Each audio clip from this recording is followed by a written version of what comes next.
Nous allons consacrer 2 numéros à la Syrie. Alors j'ai beaucoup hésité à vous proposer des dessous des cartes sur la situation dans ce pays, d'abord parce qu'elle est mouvante et en permanence, et ensuite parce que bien sûr c'est très difficile d'être neutre, d'être objectif. Donc nous allons revenir aux fondamentaux en étudiant l'histoire, les hommes, l'économie, la nation, et justement pourquoi elle explose. Et puis dans un prochain numéro, nous verrons la situation régionale et internationale pour essayer de comprendre qui soutient qui. La Syrie est au Moyen-Orient. Le pays a pour voisins le Liban, Israël, la Jordanie, l'Irak et la Turquie. Donc par cette géographie, on voit bien que la Syrie est au carrefour de plusieurs mondes. Méditerranéen, égyptien, mésopotamien, anatolien, sans oublier l'influence de la Perse à l'est et de l'Arabie au sud. Donc le territoire syrien a été pendant longtemps un lieu de passage, d'invasion et de conquête. Depuis le XVIe siècle avant notre ère, la région a été successivement sous la domination de l'Égypte pharaonique, des Hittites, des Assyriens, de la Perse de Cyrus, d'Alexandre le Grand, des Romains ou encore des Byzantins, jusqu'à l'arrivée d'une nouvelle religion, l'islam. Maintenant, changeons d'échelle pour mieux comprendre. Cette carte nous montre l'extension des empires byzantins et perses sassanides au début du 7e siècle de notre ère. Plus au sud, autour de la ville de Médine, apparaît une nouvelle force politique et religieuse, l'islam, qui va bouleverser la région et même l'histoire. En une décennie, cette nouvelle croyance parvient à rallier une grande partie des tribus arabes de la péninsule. L'empereur byzantin décide alors de contrer l'avancée musulmane. En août 636, une bataille s'engage entre les deux armées près du fleuve Yarmouk. Les Byzantins sont vaincus, perdant près de 100 000 hommes en 5 jours. La bataille du Yarmouk, on le voit sur la carte, met fin à la domination byzantine en Syrie et ouvre la voie à l'expansion de l'islam hors de la péninsule arabique. À partir de 661, la dynastie des Omeyyades repousse encore les frontières du monde musulman. Les Omeyyades font de Damas la capitale de leur immense empire qui s'étend désormais de l'Espagne jusqu'à l'Indus. En 750, la dynastie des Omeyyades est renversée par celle des Abbassides. Le centre du monde musulman se déplace alors vers l'est. Bagdad devient la nouvelle capitale de l'empire, Damas n'étant plus qu'une simple métropole provinciale. Poursuivons notre survol de l'histoire syrienne en regardant non plus une carte mais cette enluminure. Elle est extraite du récit des croisades de Guillaume de Tyr. En haut de l'image sont figurés 3 rois chrétiens. Ce sont les rois de France, de Germanie, de Jérusalem. Et plus bas, leurs armées attaquent une ville. C'est Damas. Nous sommes le 24 juillet 1148 et en 4 jours, les armées croisées vont être anéanties. Eh bien, cette défaite des chrétiens est importante car elle met fin à la seconde croisade et surtout à l'idée que les royaumes chrétiens étaient invincibles. Et puis il y a aussi Saladin, un chef d'origine kurde, qui parvient à unifier les musulmans de Syrie et d'Égypte et à reprendre Jérusalem aux croisés. Damas regagne pour un temps le statut de capitale, celle de la dynastie des Ayyoubides. Autre étape à retenir en Syrie, la longue présence ottomane. En 1516, les Ottomans annexent la région et ils vont y rester pendant près de 400 ans jusqu'au début du XXe siècle. Et en 1914, lors du premier conflit mondial, les Ottomans font alliance avec l'Allemagne, ce qui va en fait précipiter le démembrement de l'Empire. Dès 1916, Paris et Londres anticipent la fin de la guerre et signent un accord secret qui est préparé par 2 diplomates, le français Georges Picot et le britannique Sykes, et cet accord prévoit, à l'issue de la guerre, un découpage du Moyen-Orient en 5 zones. Regardez la carte originale qui a servi de base à l'accord. 2 zones en bleu et rouge, placées sous administration directe de la France et de la Grande-Bretagne, et puis 2 zones sous influence, la zone A, sous influence française, et la zone B, sous influence britannique, et enfin la Palestine et les lieux saints étant placés sous régime international. À la fin de la guerre, cette influence franco-britannique est confirmée par la Société des Nations. Regardez cet atlas de l'époque.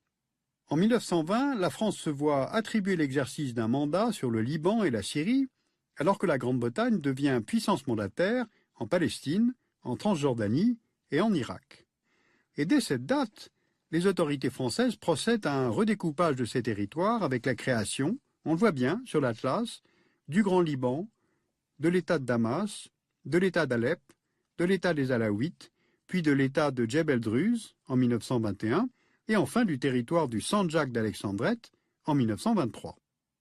Alors évidemment, cette fragmentation signifie pour les nationalistes syriens la fin du projet d'une grande Syrie unifiée.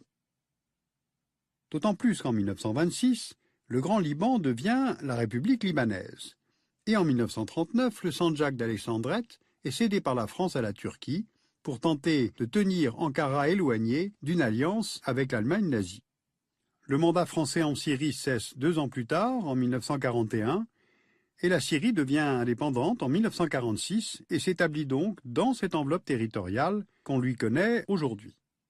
Alors on l'a compris, l'histoire syrienne est longue, elle est complexe, et elle a bien évidemment contribué à forger la composition ethnique et religieuse du pays. Alors justement, qui sont les Syriens? La Syrie est peuplée à 90% d'Arabes, mais l'on trouve également des Kurdes dans le nord du pays et des Arméniens, principalement à Alep et à Damas.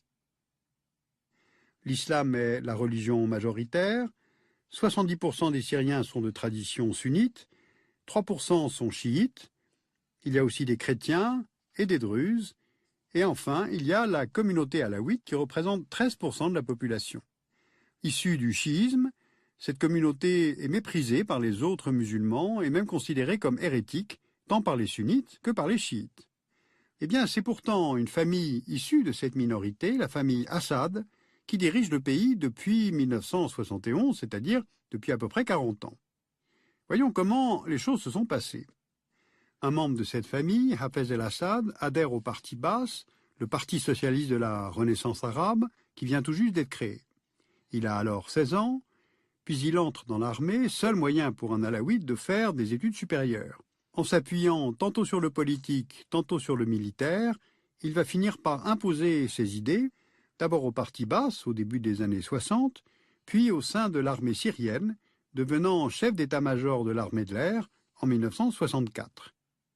2 ans plus tard, à la faveur d'un coup d'État fomenté par le parti Baas, Hafez el-Assad devient ministre de la Défense. Il continue alors sa marche vers le pouvoir, éliminant tous ses rivaux, y compris alaouites. Et le 13 novembre 1970, au terme d'un nouveau coup d'État, il prend le pouvoir. Il se présente alors comme le correcteur des excès de la période précédente, ce qui lui vaut une certaine popularité. Le 12 mars 1971, il devient président de la Syrie, élu au suffrage universel. S'ensuivront près de 30 années de pouvoir autoritaire et répressif, dont l'un des plus terribles épisodes est l'écrasement de la révolte des frères musulmans dans la ville de Hama en 1982. Environ 20 000 personnes auraient été tuées lors de ces affrontements. À la mort de Hafez el-Assad en juin 2000, son fils Bachar lui succède. Et là, en 10 années de pouvoir, ni en termes économiques, ni en matière de liberté publique, la situation du peuple syrien ne s'améliore. À partir de mars 2011, en écho au printemps arabe, les Syriens manifestent dans la rue, réclamant davantage de démocratie et de liberté. Alors on trouve plusieurs facteurs qui expliquent ces révoltes. Le premier facteur, c'est la jeunesse. En 1950, la Syrie comptait 3 millions d'habitants. Aujourd'hui, les Syriens sont plus de 22 millions et 56% de la population a moins de 25 ans. Le taux d'alphabétisation est proche de 95%, mais les écoles, les universités, que l'on voit ici sur la carte, sont débordées et forment des jeunes qui ne trouvent pas d'emploi. Un tiers des moins de 25 ans est aujourd'hui au chômage. Autre facteur, le développement économique. La Syrie est un pays avant tout rural, l'agriculture compte pour près de 23% du PIB, le pays dispose aussi de quelques ressources en hydrocarbures, le pétrole et le gaz, et malgré des tentatives de libéralisation et d'ouverture, le développement économique a touché de manière très inégale les différentes régions du pays. Il y a ainsi de fortes inégalités entre des grandes villes qui sont des pôles industriels et des villes et des régions délaissées par le pouvoir central et qui n'ont pas bénéficié du développement économique du pays. Ces villes, on le voit sur la carte, se situent principalement dans les territoires peuplés par des populations sunnites ou chiites. Eh bien, c'est dans cette partie du territoire que va se dessiner pour une large part la géographie de la contestation syrienne. Le soulèvement a commencé dans la ville de Deraa le 15 mars 2011. Cette ville agricole fait partie des villes oubliées par le mouvement de libéralisation économique de la fin des années 90.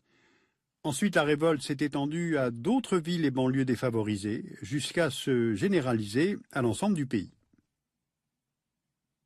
Voilà, tous ces éléments permettent de mesurer que cette révolte ne naît pas de rien, ni d'un coup de tête, ni même d'un coup de force. Il y a la jeunesse des Syriens, le bon taux de scolarisation, le chômage qui est élevé, les inégalités, et plusieurs inégalités, entre régions, entre villes et campagnes, entre les Alaouites et les autres communautés. Alors tout cela explique l'étincelle, puis la propagation et la durée de l'incendie. Sauf que contrairement à ce qui s'est passé en Tunisie, en Égypte, en Libye, au Yémen, ce soulèvement ne débouche pas sur un changement de gouvernement. Alors dans un prochain dessous des cartes, j'essaierai de vous expliquer pourquoi la situation régionale et internationale est si compliquée autour du drame syrien, pourquoi une intervention militaire est si difficile à concevoir et à mettre sur pied, et enfin qui soutient qui et en fonction de quel calcul. Alors vous pouvez lire le dossier de l'histoire, la Syrie depuis 5000 ans, paru en mai 2012, et puis le livre de Michel Seurat, Syrie, l'état de barbarie, paru au PUF.